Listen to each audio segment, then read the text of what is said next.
Bueno, este webinar que he diseñado para poder compartir con todos ustedes está enfocado en un tema que es el boom y se dice mucho sobre la inteligencia artificial generativa y lo interesante es cómo lo podemos nosotros aplicar al mundo de las compras. Pero sí me voy a enfocar mucho al comienzo en explicar los fundamentos de la inteligencia artificial generativa a un nivel entendible, a un nivel práctico de cosas que podemos comprender todos sin ser expertos en temas de inteligencia artificial, para que veamos el potencial que tiene y la importancia, sobre todo en el mundo del procurement, que cada vez cobra más este tema.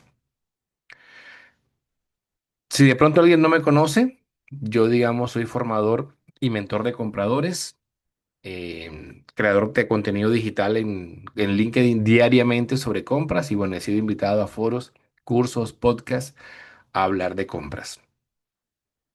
Entonces, yo quiero iniciar con esto simplemente para conocer la realidad de lo que estamos viviendo hoy sobre inteligencia artificial, porque yo sé que no todo el mundo la está utilizando, no todo el mundo la ve con los mismos ojos, no todo el mundo tiene las mismas iniciativas, algunos tienen recelos, entonces simplemente es como para entender el contexto y el panorama de los que estamos aquí conectados, cómo estamos hoy en día haciendo uso de la inteligencia artificial.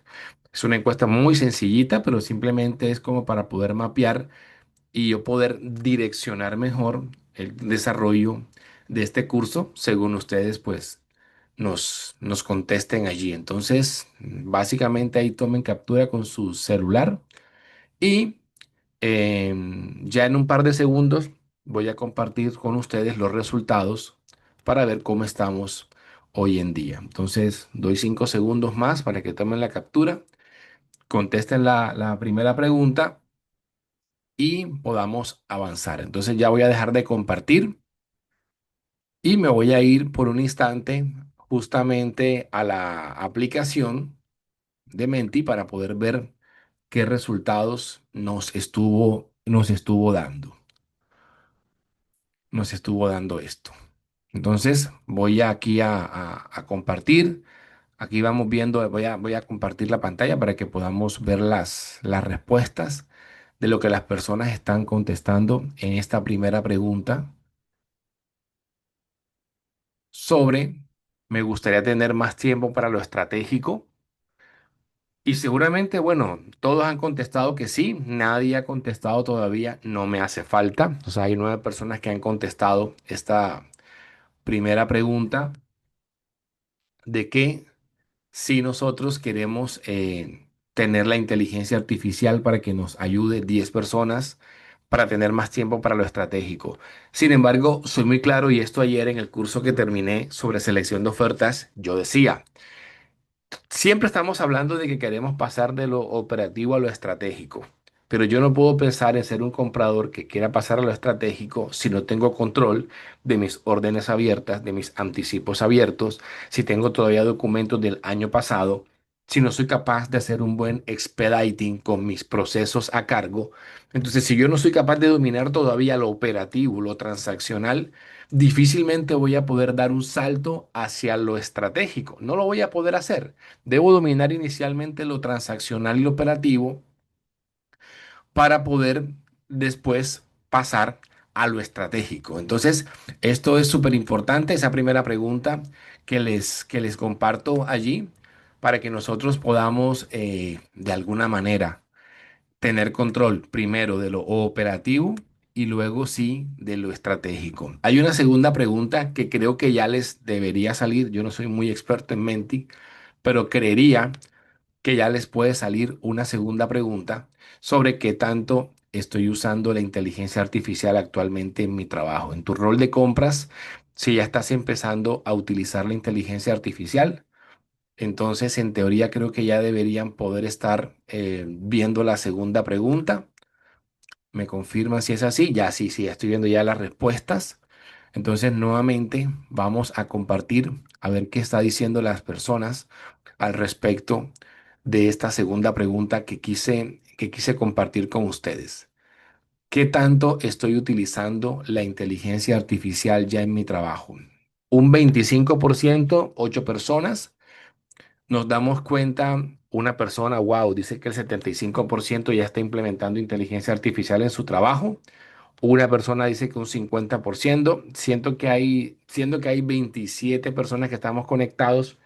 No ha respondido ni la mitad todavía de los encuestados, pero, o de los que pueden participar, pero sí nos da una idea de que la mayoría de personas que están contestando la encuesta, si nos dicen que por lo menos ya un 25% del trabajo, de su trabajo lo están, digamos, trabajando con inteligencia artificial generativa. Y eso es muy positivo porque empezamos a romper la brecha de pensar de que no es muy útil. Cuando uno le muestra a un comprador lo que puede hacer con inteligencia artificial generativa, dice, y me lo ha pasado que me han dicho, ¿y por qué yo no sabía esto antes? Lo que puedo ahorrar de tiempo de ahora en adelante y la información o insumo que me entrega para tomar decisiones con criterio es mucho más alta. Alguien contesta, no la estoy utilizando y ojalá después de este espacio se motive a poderla utilizar. Me interesa. Es muy interesante que hay dos personas que están diciendo que por lo menos el 75% de su trabajo hoy en día lo hacen con inteligencia artificial. Me gustaría preguntarles si pudieran activar el micrófono a estas dos personas si están trabajando actualmente en el área de compras, 100%. Los que contestaron 75% de uso, si pudieran decirnos aquí si estoy en compras o no, estoy en otra área o estoy en planeación, en logística, si nos pudieran contestar o escribir las dos personas que contestaron que el 75% para poder saber en qué rol están actualmente, si es en compra 100% o están en algún rol tecnológico o de cadena de suministro en un segmento más amplio. Y bueno, a pasar, vamos a pasar a la última pregunta que tengo acá. eh, de las tres que tenía preparadas como para conocer un poco más cómo estamos ubicados nosotros actualmente en el uso de la inteligencia artificial para saber si estamos bien o estamos mal.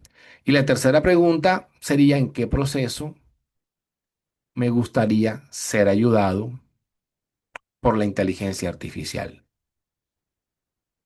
¿En qué proceso me gustaría? Y tú vas a escribir es con una palabra, vas a escribir en qué te gustaría ser ayudado por la inteligencia artificial. ¿Dónde sientes que la inteligencia artificial te puede brindar una ayuda en tus procesos de compra? ¿Dónde crees tú que te puede aportar valor la inteligencia artificial? Entonces ya aquí nos contesta alguien en cuadros comparativos, sin duda lo hace.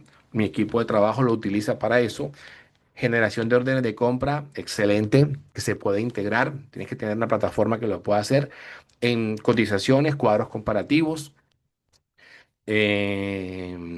Quisiera ver si alguien más para hacer filtros, excelente también, para búsqueda de proveedores.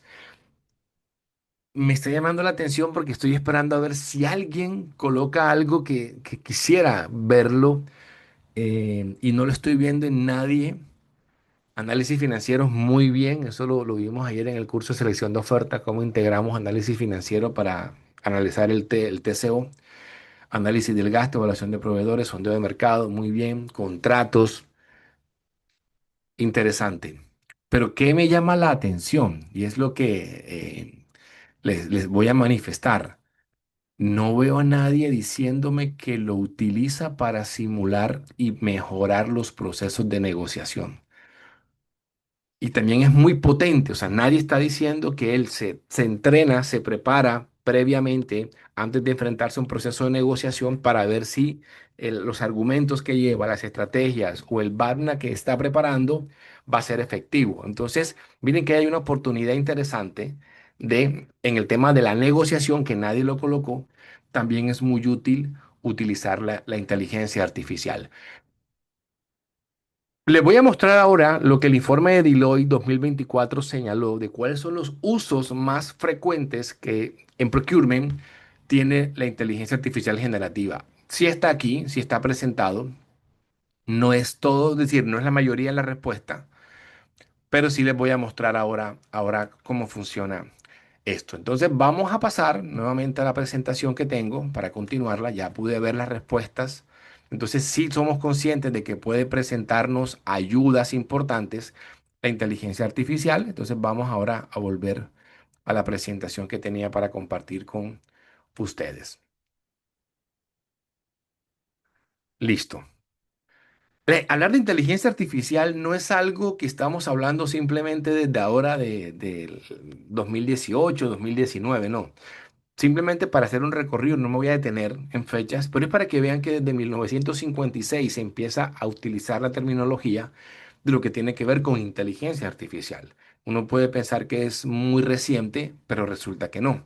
De pronto hay un momento de boom que es en el 2017 cuando entra la arquitectura Transformer y ya le abre el camino, le allana el camino al procesamiento de texto a alto nivel y eso es lo que ya permite que nos acerquemos un poco a lo que hoy en día estamos viendo nosotros. En el 2020 aparece el GPT-3 de ChatGPT y bueno, en el 2022 ya lanzan ya ChatGPT como tal. Sí, en el 2020 aparece el lenguaje que lo vamos a analizar, Generate Pre-Trained. Entonces, eso es como el recorrido que uno va viendo. Dense cuenta que viene de 1956, no es algo nuevo, viene de mucho tiempo atrás. Bien, ¿qué puede hacer la inteligencia artificial generativa por el área de compras? Entonces, nosotros vamos a darnos cuenta que aquí hay varios escenarios. Número uno, nos va a permitir hacer analítica y clasificación del gasto. Hay personas que lo colocaron, sí, efectivamente, y te va a permitir, es que lo interesante de esto no es simplemente eh, clasificar información, sino que te permita detectar oportunidades de mejora. Que tú le puedas decir, necesito que me analices la dispersión de mis proveedores. De pronto yo estoy utilizando demasiados proveedores para comprar el mismo producto, para que te pueda mejorar la precisión de los pronósticos. Obviamente estos análisis de gasto que genere la inteligencia artificial generativa requieren una intervención humana para poder revisar el resultado que él te arroja, porque obviamente no reemplaza el criterio humano, es simplemente que te va a dar más información disponible para que tú apliques tu criterio. Así que la analítica y la clasificación del gasto donde puede que no cuentes con tableros o con herramientas, fácilmente un Cloud, un Chat, un Gemini es capaz de analizarte el gasto y entregarte una información que tal vez no estabas viendo. ¿Por qué? Por la gran cantidad de datos que tú necesitarías analizar manualmente. Acá lo puedes hacer en cuestión de minutos para generarte un reporte y darte algunas ideas o insumos. Lo segundo que pudiera hacer es mejorar en la gestión de proveedores y en la negociación. Yo le puedo enviar el desempeño de un proveedor, cómo fue el comportamiento del proveedor y que él me arroje un análisis de cuáles fueron los mejores proveedores y cuáles son los riesgos que yo puedo empezar a encontrar en mis proveedores a raíz de la información que yo le pueda tabular. Y él me pueda empezar a dar métricas de qué proveedores son los que más incumplen o inclusive decirme en qué mes del año es donde más se incumplen o en donde hay un pico que pueda llevar al incumplimiento de proveedores y permitirme a mí predecir y decir, yo tengo unas estacionalidades en mi proceso de compras que tal vez hasta ahora no estoy viendo y la inteligencia artificial generativa, al procesar la información que yo le entrego, me entrega información valiosa de análisis que yo pueda hacer. Y también me puede ayudar a simular estrategias de negociación. Lo que yo les decía, tienes un contrato difícil, tienes una negociación de la que no has podido avanzar, ya te has enfrentado con un proveedor que te objeta lo que tú le presentas y tú puedes utilizar la IA generativa para decirle, esta es mi realidad, este es mi escenario. Le puedes cargar información sobre negociación para que él te diga, bueno, estos son los escenarios en los cuales tú te puedes mover y estas son las estrategias que le puedes presentar a la contraparte. Y así tú te preparas y te entrenas y luego te presentas a tu reunión con el proveedor habiendo hecho este ejercicio inicial. La tercera cosa que pudiéramos hacer es automatizar el ciclo de compras. ¿Por qué? Porque una de las cosas ventajosas que tiene la IA generativa es que me va a permitir crear documentos, ¿sí? Entonces podemos crear contratos, órdenes, incluso cotizaciones o pedirle plantillas o entregarle plantillas.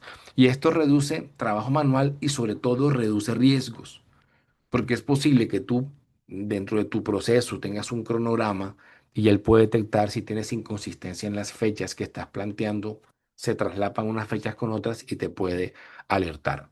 Obviamente, de lo más básico que es que te genere un documento, a integrarlo con otras herramientas, ya ese es un camino mucho más grande por recorrer y cada día salen alternativas en plataformas de compras que integran inteligencia artificial, que no van a reñir con tu software, con tu ERP, sino que se pueden ensamblar y se pueden integrar para ayudarte a automatizar estas tareas repetitivas. Y lo cuarto podría ser la predicción. Pudiera ayudarnos a predecir cuál puede ser la demanda a partir de un comportamiento, a partir de ciertas variables que yo le puedo introducir, me puede ayudar a predecir la demanda y darme alertas o un reporte automatizado en el momento que se detecta una variación que yo le pueda decir tiene una sensibilidad de X% y cuando empieces a notar que hay un pico o está por debajo, dame una alerta.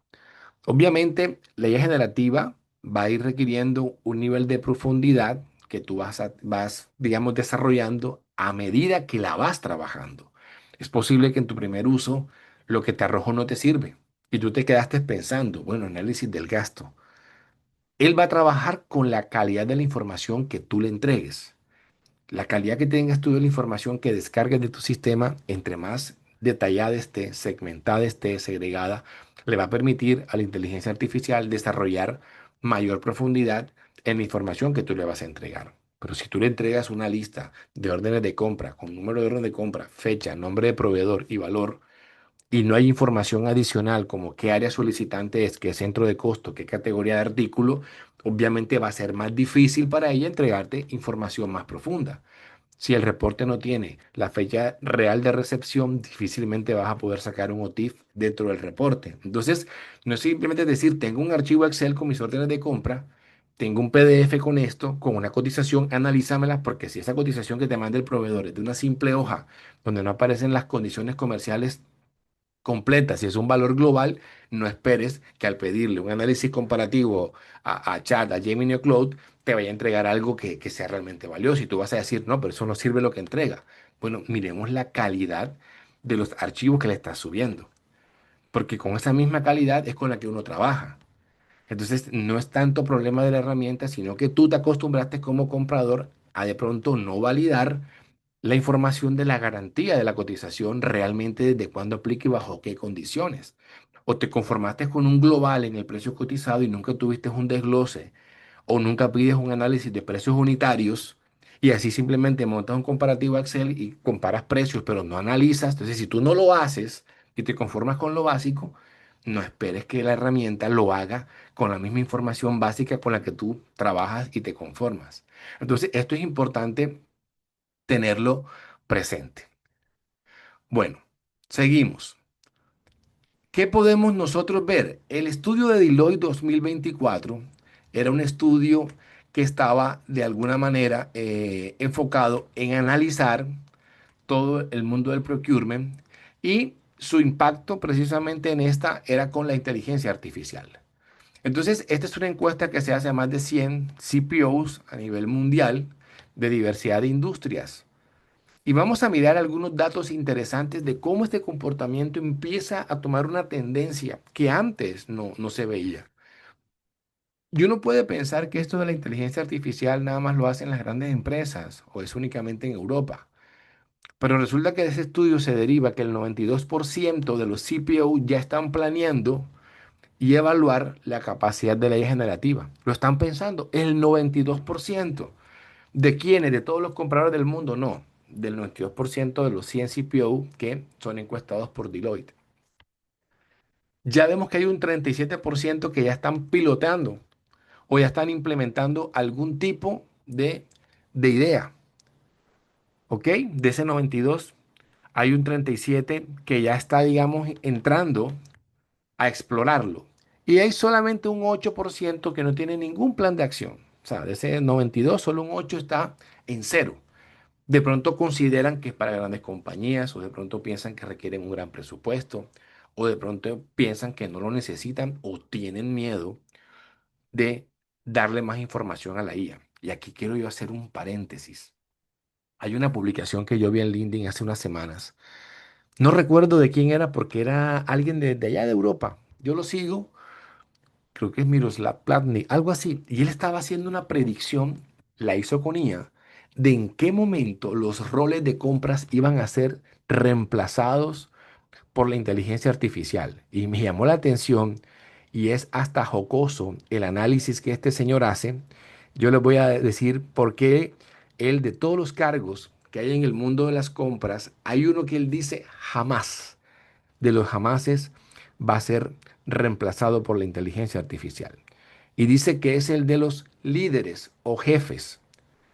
Pero se van a sorprender la razón porque este señor dice que los líderes o jefes de compras nunca van a ser reemplazados. Él de su análisis que utilizó ella para hacer esto, él se llama Miroslav Pitlatnik. Él dice que estima que hacia el año 2025 los contract managers ya son reemplazados por la inteligencia artificial. Que para el 2027 los category managers ya están en riesgo de ser reemplazados. Que los negociadores tendrán una vida ya en jaque hacia 2029, pero que los CPO nunca van a ser reemplazados.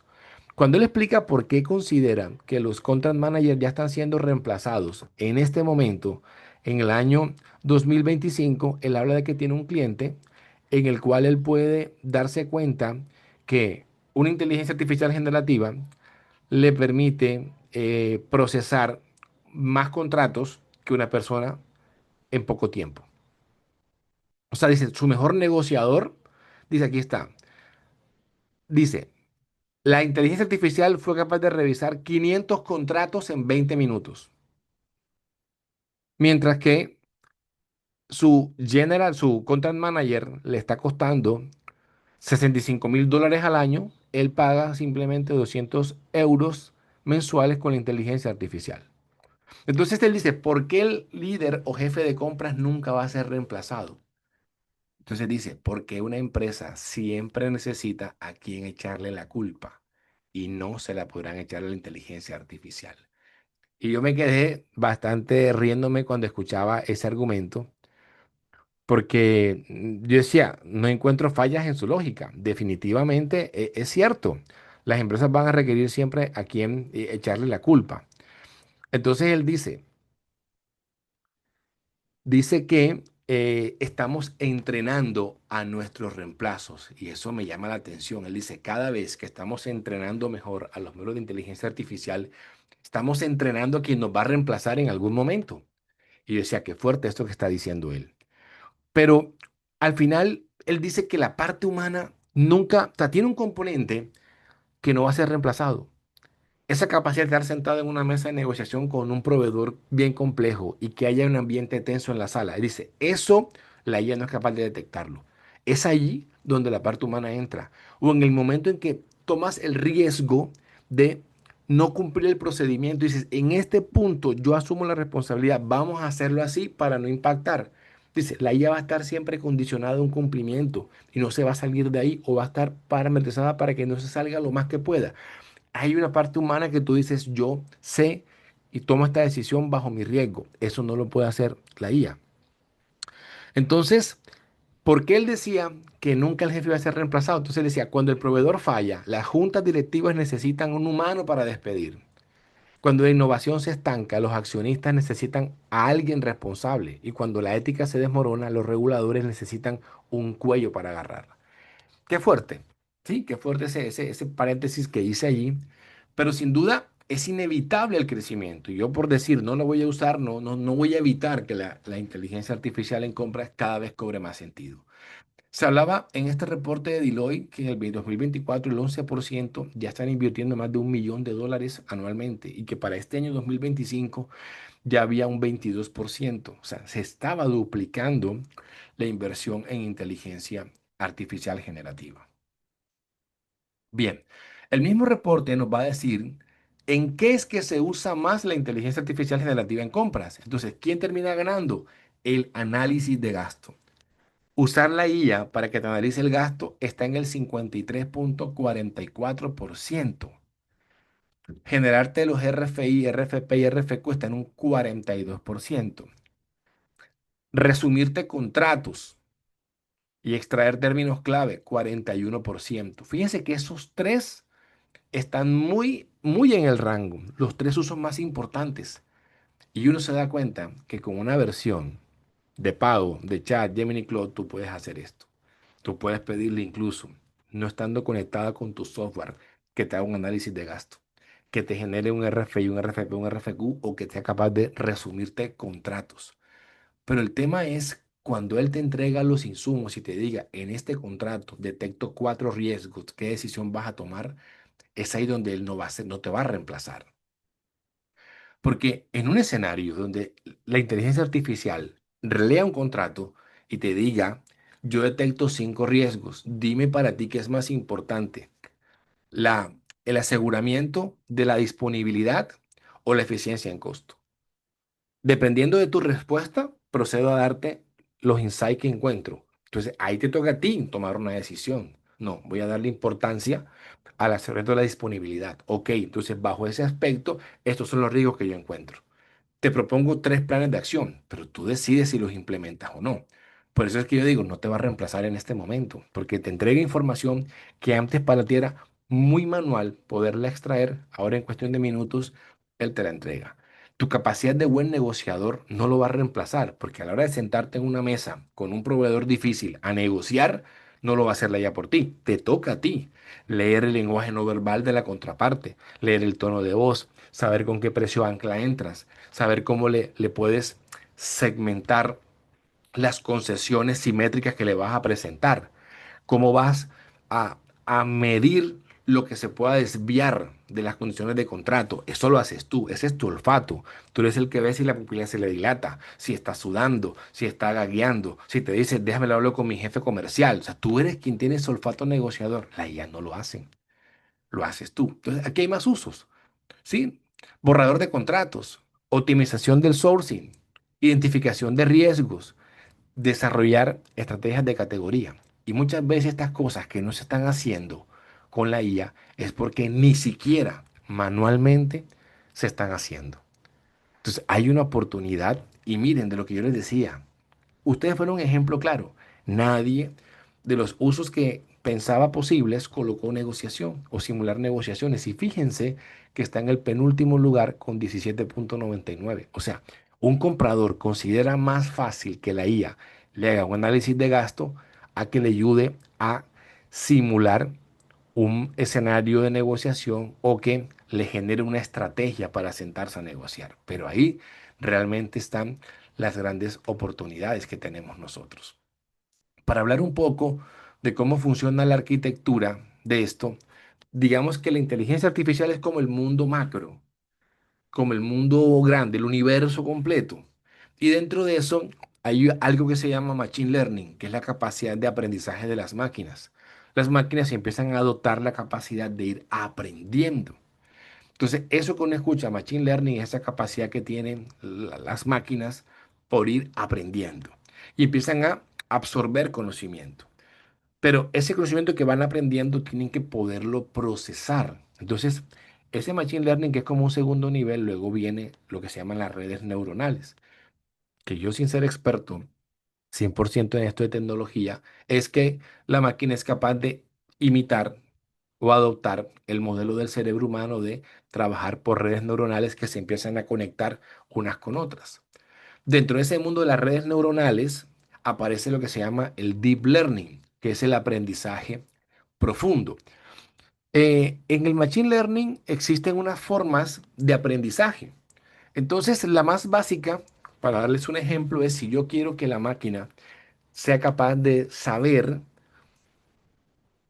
de una foto si esto es un perro o un gato, entonces lo que hacen, y voy a parafrasearlo así, le mandan miles de fotos y le dicen, esto es un perro. Entonces la máquina aprende y hace un patrón. Ok, si esto es un perro, miro cómo son las orejas, cómo es la nariz, la forma de los ojos y empieza a ver imágenes de que cada vez en el supervisado le dice, mira, esto es un perro, esto es un perro. Entonces él va aprendiendo. Esto es un gato y ve la diferencia. Ese es el supervisado. Luego viene el no supervisado, donde en el Machine Learning ella es capaz de, viendo las imágenes, ser capaz de interpretar cuál es el patrón y predecir, esto es un perro. Nadie se lo está diciendo, pero es capaz de hacerlo. Y existe otro que es el de prueba y error. a partir de la equivocación, descubre cuál es la respuesta correcta. Eso se da en el Machine Learning.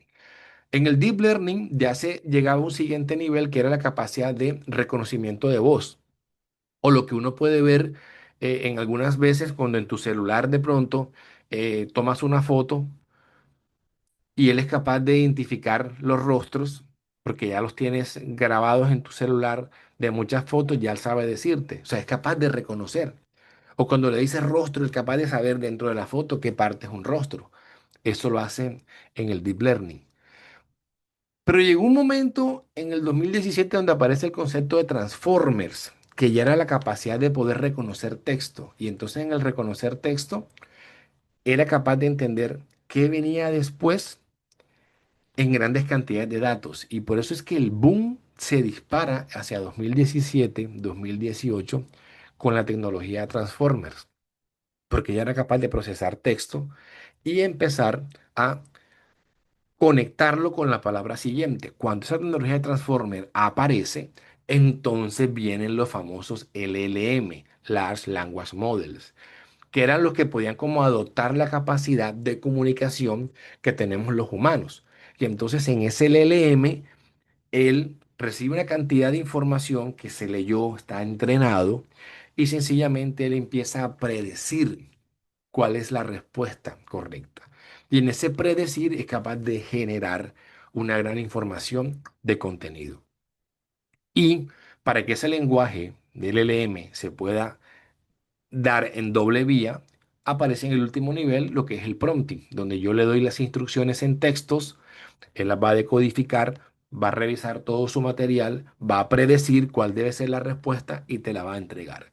Eso más o menos como los niveles que se vienen dando en el tema de la inteligencia artificial. Ahora, ¿cuáles son los que se aplican a inteligencia artificial generativa? Para nuestro caso podemos ver ChatGPT, Copilot, Claude, DeepSeek, incluso Gemini. Aquí no lo puse porque encontré fue una imagen que tenía estos cuatro, pero Gemini también entra en este mundo de la inteligencia artificial generativa. Es decir, a diferencia de un reconocimiento de imagen, que podíamos ver una imagen y reconocer que era, la IA generativa tiene la capacidad de crear, ¿sí? Crear contenido predecido sobre una instrucción y darte esa respuesta. Entonces fue revolucionario para todos esa capacidad que tenía la IA de generar respuestas escritas. ¿Cómo funciona esto para que uno entienda? Él recopila muchos datos y digamos que lo ponen a leer todo el contenido que existe en la humanidad y recopila y se los aprende. Y él empieza a entrenarse, y eso lo entrenan las empresas estas, OpenAI, Anthropic, todos ellos entrenan, Google, entrenan a sus modelos. Y él empieza a predecir palabras, ajusta reglas, se alucina, se desvía y va reconociendo un patrón y entonces trabaja por predicción estadística. Entonces, ¿yo qué leía? Yo decía, cuando tú le preguntas a la inteligencia artificial cuál es la capital de un país, él no es inteligente para que él se la sepa. Él lo que hace es que va a todos sus datos y rastrea cada vez que se aparece la palabra capital de cierto país, hay una palabra que es la que se repite. Entonces, él predice que la respuesta correcta a tu pregunta es esta, pero no porque él sea inteligente como el humano, que se lo memorizó, sino que él va a su material preentrenado y busca y rastrea, y dice, cada vez que aparece el nombre de este país y la palabra capital, esta es la palabra que más se repite y te predice la respuesta.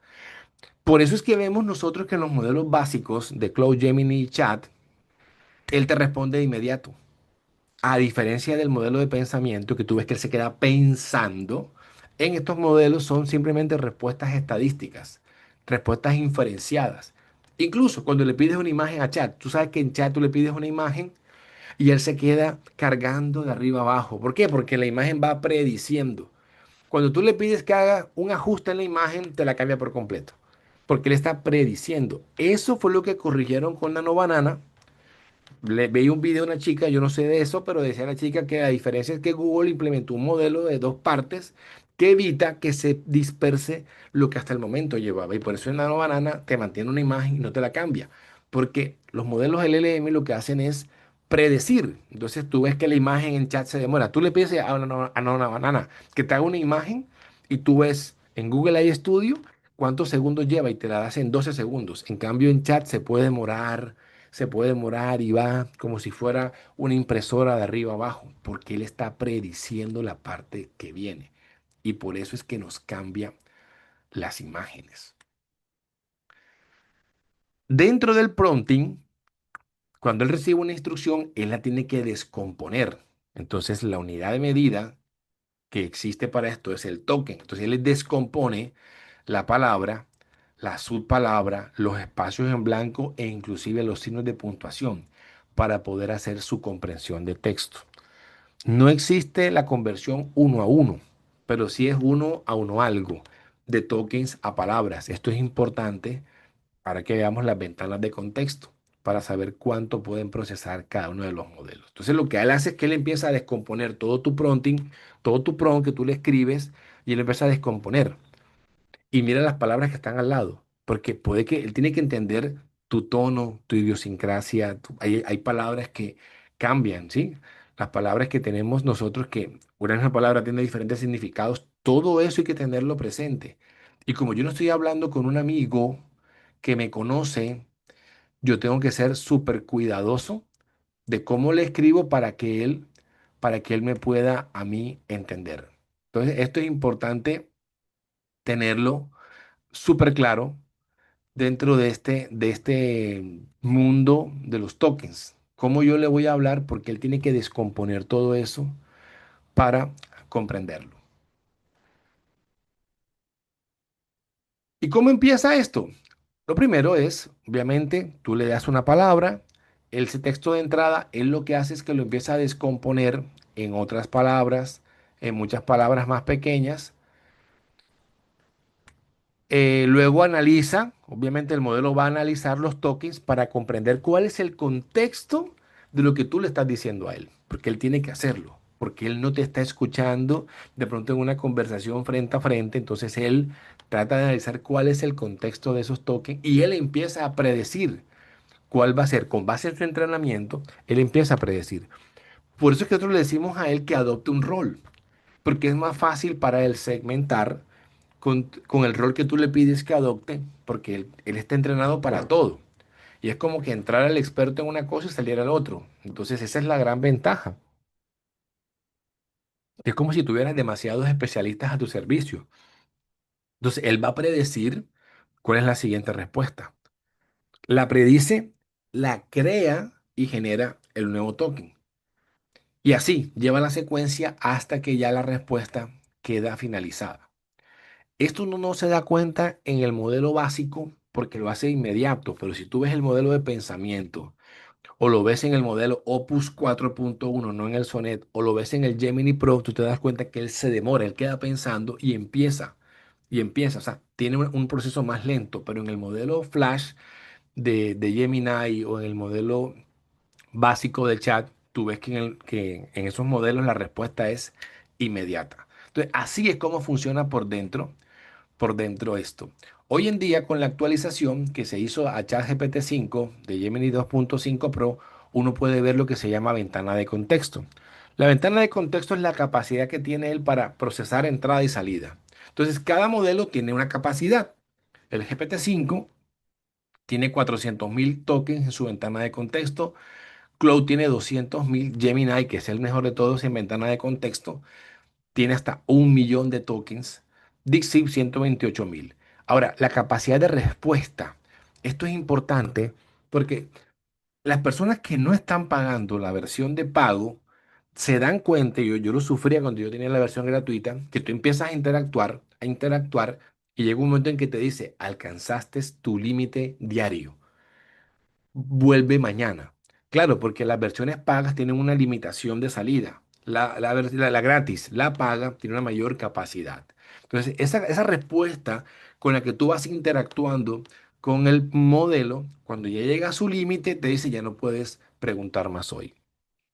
Entonces te toca irte a esperar al día siguiente. En la versión de pago, si llegaras a ese límite, lo mejor es abrir un nuevo prompt. A veces ha pasado que tú estás en un prompt y tú le dices algo y no te lo hace bien, y tú le dices que se corrija y te lo hace mal, y se queda, y tú dices, pero ¿por qué no se corrige? Yo prefiero en esos casos abrir una nueva ventana con un prompt y entonces nuevo y entonces de alguna manera ahí es que empieza uno como que a encontrar mejores respuestas. Ya yo no me pongo a pelear con él como hacía antes, sino que sencillamente abro una nueva ventana y empiezo de cero. Entonces este concepto es importante de la ventana de contexto, que es la capacidad combinada de entrada y salida, y la salida máxima que tiene cada uno de ellos. Entonces, fíjense que Chat con GPT-5 tiene una salida mucho más amplia que la que tiene Cloud o la que tiene Gemini, pero la entrada de Gemini combinada con la salida es de 1 millón, o sea, te puede recibir muchísima más información. Entonces, al final, yo lo que hago es que uso los tres. Es más, yo uso también DeepSeek. A veces que quiero ver algo diferente en respuesta y le digo a DeepSeek y responden diferente. Yo hice un ejercicio que aún no le he publicado, tampoco será mañana en Viernes de Meme, no le he publicado donde miren lo que yo hago. Yo le digo a Gemini, a Cloud y a Chat y a DeepSeek, le digo, si ustedes, si ustedes fueran un departamento de compras, ¿qué cargo sería cada uno? Y entonces cada uno me responde. Cloud sería el director de contratos. Y me explica por qué. Porque Chat sería el director del área. Gemini sería esto. Y es interesante ver que entre ellos la respuesta no es igual. Porque cada quien es un modelo distinto de pensamiento. Entonces enriquece muchísimo combinarlos. No quedarse con uno solo. Mezclarlos. Eso también es muy, muy útil a la hora de potenciar las respuestas que te puedan estar entregando.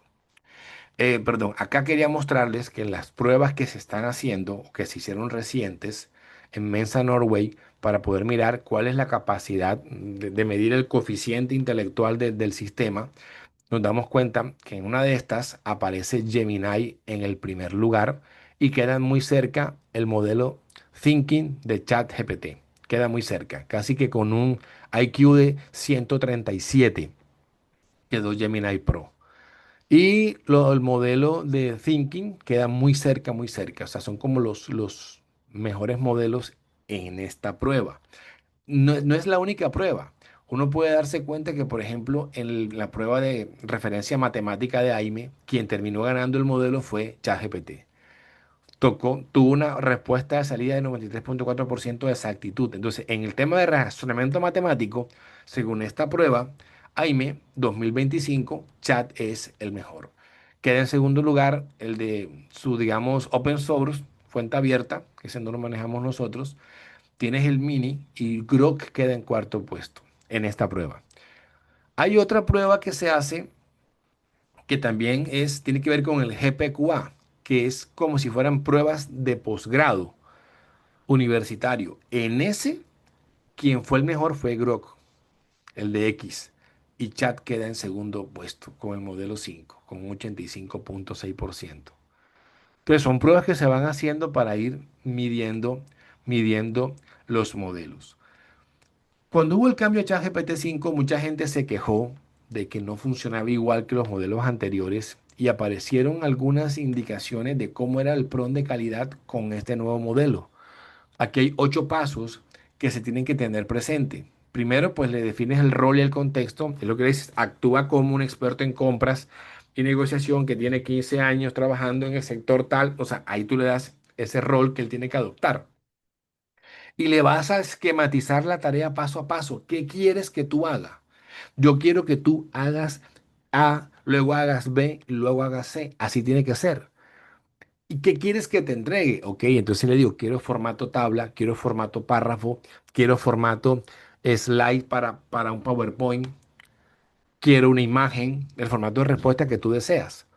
Y le tienes que hacer las advertencias, porque si no se las haces, él divaga y se puede ampliar mucho. No, restricciones, ¿sabes qué? Quiero que tengas en cuenta que no puedes hablar con estos términos. Evítame términos en inglés desconocidos, lo que él tiene que evitar. Evita hacer promedios de datos basados en tal cosa, dependiendo de la pregunta. Entonces tú le dices restricciones que tú no quieres que él tenga en cuenta. Ahora, ¿cuál es el objetivo? Porque fíjate tú, ¿cuál es el rol? Es lo primero. ¿Qué es lo que vas a hacer? ¿Cómo me vas a dar la respuesta y qué no puedes hacer? Pero tengo que decirle que cuál es el objetivo, qué quiero yo lograr con lo que te estoy pidiendo. ¿Para qué? Para que él evite ambigüedades. Y le tengo que decir de qué manera va a recopilar los datos. Yo le puedo decir, quiero que vayas a fuentes en Internet mínimo del 2024 delimitado a Latinoamérica. Entonces yo le doy las instrucciones de búsqueda de dónde quiero que él busque la información. La respuesta que quiero tener, tengo que decirle en qué tono la quiero. Y este punto del tono, mucho cuidado, porque aquí es donde más la gente no tiene cuidado de esto. Y entonces cuando escriben un post en LinkedIn, es un tono tan evidente que así redacta chat con los asteriscos, la flechita. O sea, es que se da cuenta uno que eso es una IA. Entonces, ¿por qué? Porque no cuidan el tono y porque no revisan, final de cuentas, qué le está entregando. Y algo muy importante que se introdujo con este modelo es revísate y corrige. Eso antes no se hablaba. Cuando uno hablaba de O3 o de G4O, uno no hablaba de esto. Ahora le dice al modelo, yo quiero que tú tomes la respuesta que me diste. Quiero que la revises y la contrastes. Y si sientes que no es buena, vuélvela a generar. O verifica la respuesta haciendo esta prueba. Entonces, cuando tú aplicas estos 8 pasos, claramente los prompts que te van a salir son unos prompts espectaculares. Te va a salir un nivel bastante bueno de prompts. Entonces, ¿yo con qué quiero, digamos, ir cerrando este webinar que he diseñado? Con 3 ejemplos de prompts.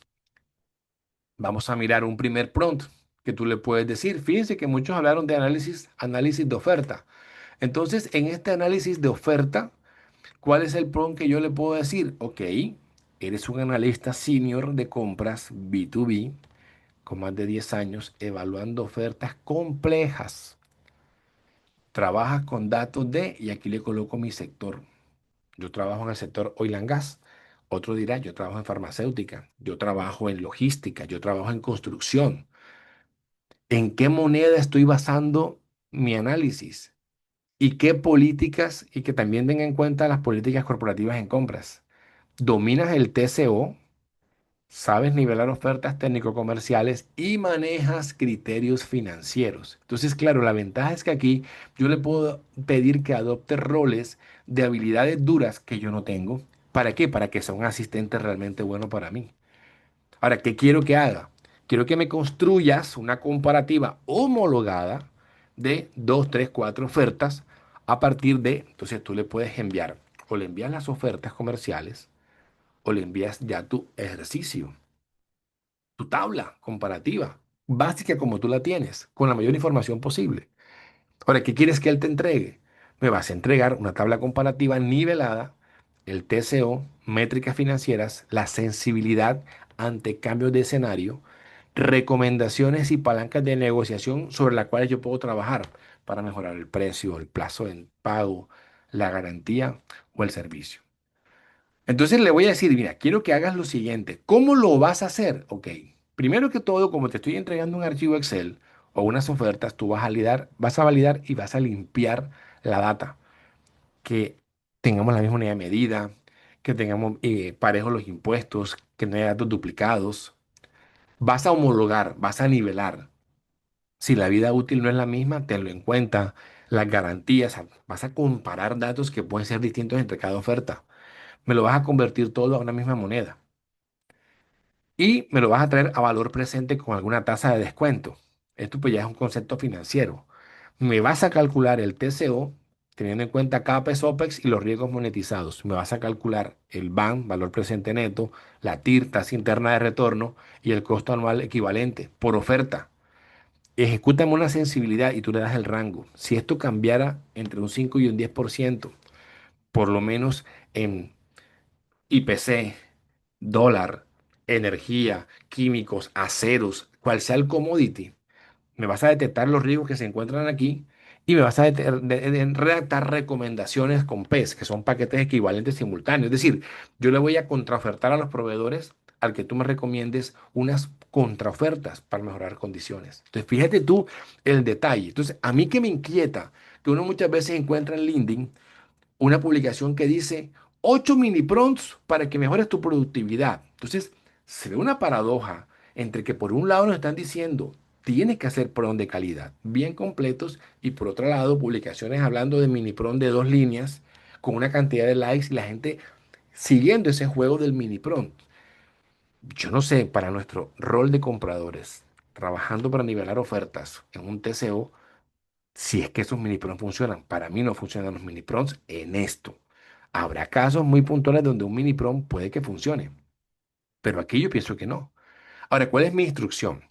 Si yo estoy conectado con navegación externa, con internet, como puede ser de pronto que tú tengas la versión paga de chat y uses el modo agente, o del de investigación profunda o de búsqueda web en las gratuitas, tú le puedes decir, realiza estas 3 consultas para las tasas de cambio, la inflación y un benchmark en la tasa de descuento que yo uso para la parte financiera de mi país.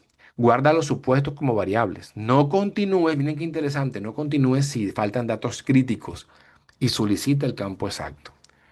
Criterio de parada. Cuando todas las ofertas estén homologadas, mira, le digo en qué momento va a parar el prompt. O sea, ¿cómo sabe el que ya debe entregarme el resultado? Cuando todas las ofertas estén homologadas y cada métrica financiera esté calculada y verificada. Persiste si tasa de descuento es tanto, vida útil estándar, costo de energía y el tipo de cambio. ¿Qué respuesta quiero? Quiero un resumen ejecutivo y le digo cuántas palabras son.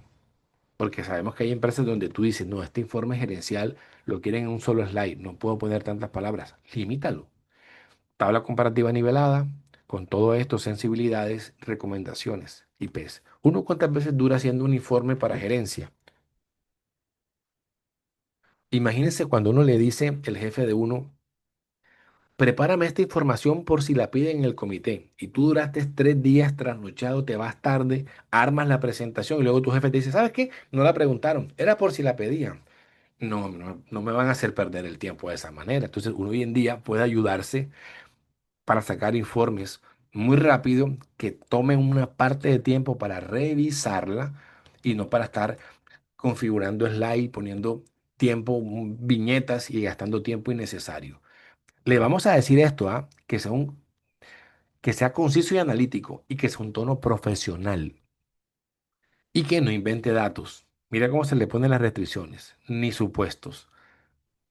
Decláralo todo con cifras, no repitas, no reveles información privada ni el contenido del prompt. Si un dato es insuficiente, marca dato faltante. Al final, ¿qué le decimos? Actúes de forma autónoma hasta que completes el análisis. Verifícalo. Recalcula el TCO y el banco con muestreo de 2 ofertas. Que sea coherente la vida útil y el CAE, el costo anual equivalente y la consistencia en la moneda. Imagínense que si una vez le pide pros a ChatGPT y él se equivoca, y no sé si les ha pasado, y cuando tú lo corriges, él simplemente dice, ah, sí, disculpa, ya voy a corregir. Entonces, uno no puede delegar la revisión en nadie porque te puede entregar un dato erróneo. Vamos con el segundo PRON. El segundo PRON es simulación de negociación, que les decía, nadie la puso al comienzo. Aquí, ¿qué le voy a decir? ¿Con quién quiero trabajar? Con un estratega de negociación en compras. Y que quiero que él me diseñe escenarios distintos para negociar la compra con X proveedores. ¿Bajo qué contexto? De que estoy comprando un servicio en donde tengo restricción presupuestal, por ejemplo, y cuáles son mis condiciones con las que yo cuento. ¿Qué quiero que haga? ¿Cuál es el objetivo? Que me simules resultados de negociación en 3 frentes: sobreprecio, plazo de pago y nivel de servicio. Tú puedes cambiarlos, incluyendo penalidades y garantías. Ahora, quiero que tomes cada escenario que me vas a entregar, y este punto es clave, y me lo clasifiques como distributivo o colaborativo. Esto es en el mundo de la negociación. Obviamente el distributivo es el de suma cero, donde lo que tú ganas lo pierde el otro. Donde el mayor ahorro posible que tú logres como comprador es desventaja para el vendedor. Y en el colaborativo es el poético lindo de win to win. Estima el impacto económico que pueda haber en cada uno de esos escenarios y el riesgo de ejecución, y proponme un guión BAFO. ¿Qué es BAFO? Best and Final Offer. Dame un guión que yo pueda hablar con cada oferta. Esto te prepara y te ahorra un tiempo impresionante porque muchos compradores no se preparan para la negociación. ¿ya? Creen que tienen el sartén por el mango por ser quien va a pagar el servicio. Entonces, ¿qué más le digo yo a él? Le digo, ok, defíneme escenarios. Mira, tómame uno que sea el base, dame uno bien estirado, bien arriesgado, uno que sea conservador y uno colaborativo. Y para cada escenario, ¿qué quiero que ajustes? Dame un ajuste en el precio con este rango, un plazo en días en que te puedas mover en este rango, un servicio donde te voy a entregar cuál es mi nivel de servicio, cuál es el OTI esperado, garantías y penalidades. Valórame el efecto del TCO y el flujo de caja. Y etiqueta el estilo que estás utilizando con la justificación. Ahora, dame un ranking. Me presentaste varios escenarios. El base, el estirado, el conservador. ¿Cuál es el mejor de ellos? Y redáctame una oferta final y qué palanca puedo usar de ventaja. Mira cómo te está preparando él para este punto. Si no estás conectado a ninguna fuente externa, dile que trabaje con la tabla. Ahora, si está conectado, modo agente, por ejemplo, tú le dices, haz dos llamadas a la calculadora Solver, mira, en matemática, para optimizar las combinaciones. Porque yo puedo simular y decir, yo le voy a pedir que me baje un 2% la tarifa del contrato y le voy a pedir que me extienda la garantía a 6 meses, pero basado en qué lo hace. Entonces, qué fácil es que aquí le pidas a él que lo haga y que él lo simule. ¿Cuándo vas a parar? Cuando existan al menos 4 escenarios que estén evaluados por proveedor con su ranking de cuál es el mejor y me hayas entregado una propuesta última. ¿Dónde hay que persistir?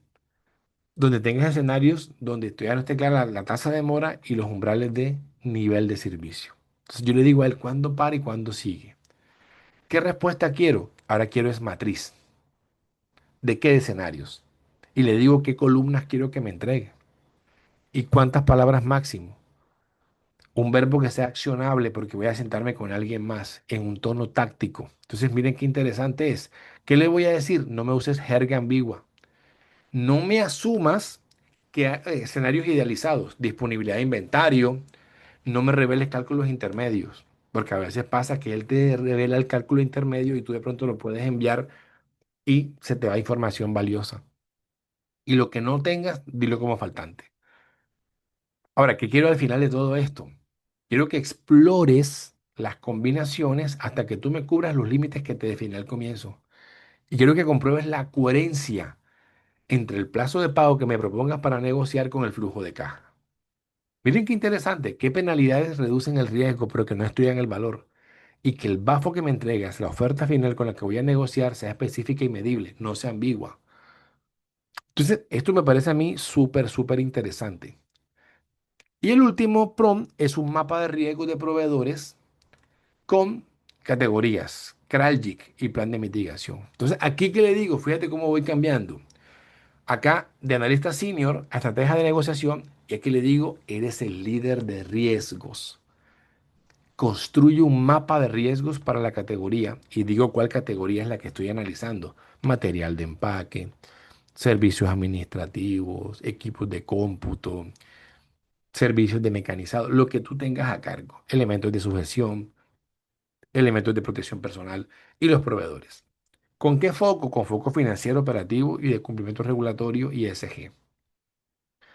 ¿Qué quiero que hagas? Quiero que me identifiques y me valores probabilidad de impacto y me prioricen los riesgos. Ahora, estos riesgos, ¿qué es lo que estamos combinando? Yo tengo una matriz de Kraljic con dos variables que mide Kraljic, ustedes deben saberlo, impacto en el negocio y el riesgo de suministro. Entonces, yo quiero que Kraljic, a partir de Kraljic, yo pueda hacer un mapa de riesgo de cada categoría y proponerme un plan de mitigación. Entonces, yo aquí tomo a Kraljic y le extraigo una información base que tiene de cómo se comporta el material dentro de cada cuadrante, pero diseño un mapa de riesgo para cada uno. Porque a mí me pueden decir, no, rutinarios, tercerízalo con un contrato automático, con un catálogo de proveedores. Sí, pero ¿qué riesgo puede haber allí? Entonces, no lo estoy viendo. Entonces, este mapa de riesgo me entrega una lista priorizada y un roadmap de cómo mitigar a 90 días los riesgos que empieza a detectar. ¿Qué le voy a decir? ¿Qué vas a hacer? Vas a recopilarme los insumos. Entonces yo le puedo decir, aquí depende mucho cómo haces tu tabla para matriz de Kraljic. ¿Cuáles son las preguntas que tienes en cuenta para hacer la matriz de Kraljic? El score financiero, cuál es el nivel de servicio histórico que tiene la categoría, cómo le fue en las auditorías, ubicación país. Ahora le pido, enumérame los riesgos por dimensión. Hay riesgos que pueden ser financieros, pero no operativos. Hay riesgos financieros y operativos. Hay de cumplimiento y ESG, se lo puse en el punto uno. Valórame cuál es la probabilidad de ocurrencia y cuál es el impacto que puedo producir si ocurre. Y hazme un cálculo de criticidad. Entonces uno es el riesgo multiplica probabilidad por impacto y que me quede en un rango de alto, medio, bajo. Posicióname en CRALGIC estos riesgos y defíneme el control. Wow, esto es espectacular que yo lo pueda implementar. ¿Qué le voy a decir? Si tienes herramientas de navegación, hazme hasta 4 consultas para listas de sanciones, eventos de cumplimiento, score crediticio y el riesgo país.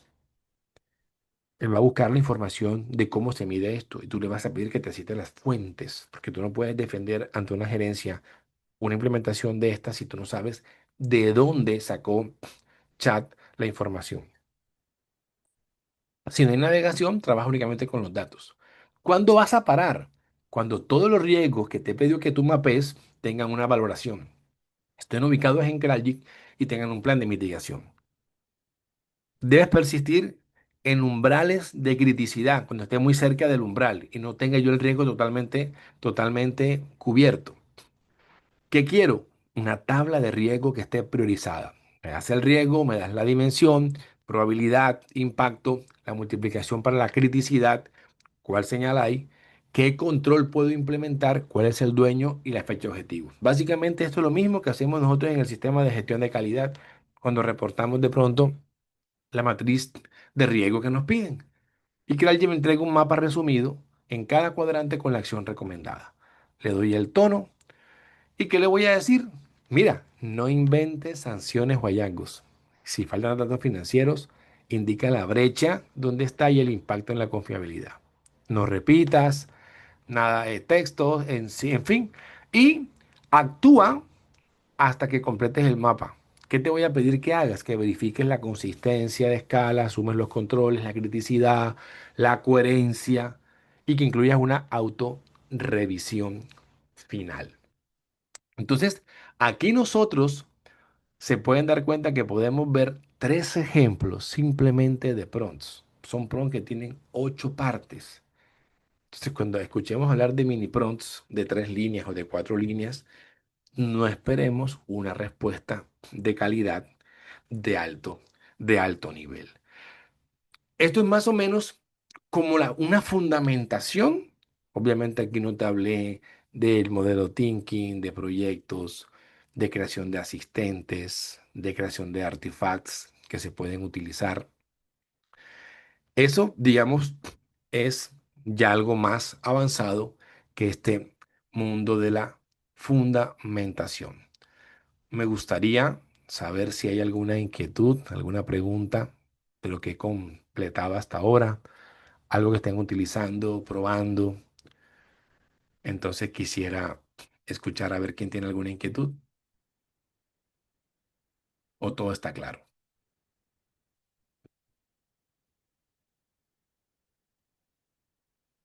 Yo sí tengo una duda, Amor. Buenas noches a Cuéntame, todos. Gina. Buenas noches. Em, y desde tu experiencia también, digamos que el miedo también de utilizar la inteligencia artificial es los riesgos que se corren tal vez con revelar información de la compañía. No sé si ya desde la experiencia que has tenido o los otros participantes, sus empresas le han permitido utilizar inteligencia artificial sin problema. Porque pues digamos que cuando uno piensa en esto, obviamente eh, un chat GPT siempre recurre a fuentes, como lo decías ahorita, que uno no sabe pues de dónde la saca, ¿no?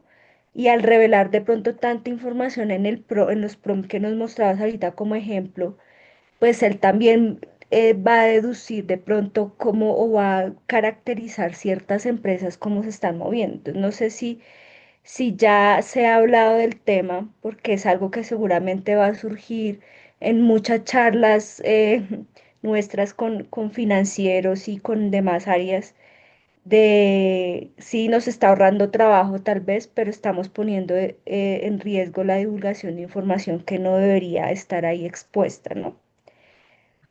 Ok, digamos que existen unos controles para que él no se entrene en la red con tus datos. Entonces tiene ese control de seguridad. Ahora, el tipo de información que tú utilices o que tú le subas, digamos, qué nivel de privacidad tiene. Porque cuando uno le dice, por ejemplo, créame un RFP o ármame un comparativo, no sé qué nivel de complejidad tenga o de seguridad requiere esa información que tú le entregues, pero no es que es una información que va para la red. Mucho se habló en estas semanas, hace unas semanas recuerdo yo que se hablaba de los datos expuestos, pero eso tiene su nivel de seguridad de poder desactivar que el modelo se entrene con tu información.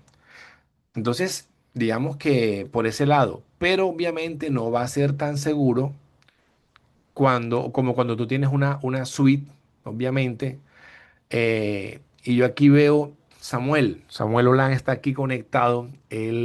Samuel, si quieres comentar algo, me gustaría, porque Samuel es de una empresa mexicana con la cual hicimos un webinar para mostrarles un agente de inteligencia artificial en vivo de cómo funciona. Y este nivel de seguridad que tienen estas suites, obviamente, tiene unos controles y unos blindajes mucho más robustos que los que puede tener un nivel de chat. Pero sin embargo, en chat también se puede desactivar que los datos que tú tienes sean compartidos con el modelo. Entonces, no sé si Samuel está aquí ahora mismo con él. Yo lo he conectado, pero no sé si está disponible para poder contarnos un poco. No sé. ¿Qué tal, Anuar? Buenas Hola, noches. Samuel. Buenas noches. Buenas noches a todos. Sí, sí, como comentas, Anuar, creo que es una pregunta clave y es muy, muy importante porque la realidad es que sí veo hoy en día muchos compradores subiendo a ChatGPT o a diferentes plataformas información sensible. Y muchas veces, pues eso puede ser crítico, ¿no? Pero como comentas, sí hay suites o hay plataformas que tienen estándares de seguridad complejos, que no entrenan con tus datos, inclusive todo es cifrado, ¿no? Tanto los datos de entrada como los de salida. Entonces eso hace que las respuestas estén totalmente cifradas, ¿no? Entonces creo que eso sí es importante siempre que vayan a revisar qué tipo de plataforma están usando, qué tipo de servicio están contratando para si un agente, una plataforma con inteligencia artificial, ¿no? Y las certificaciones que cubre. Entonces, yo creo que esta parte, incluso hay temas de mucho desconocimiento, pero sí es parte de lo que yo siempre les comento, ¿no? Cuando tienen esas dudas. Hay cierto tipo también de certificaciones muy específicas ya de plataformas de este tipo, SOC 1, SOC 2, si está en la nube, qué nube, AWS, en la nube de Google, de Azure, eso es muy importante también. Entonces son diferentes cosas que ustedes pueden ir evaluando en función a las plataformas que estén revisando o con las cuales quieren trabajar, ¿no?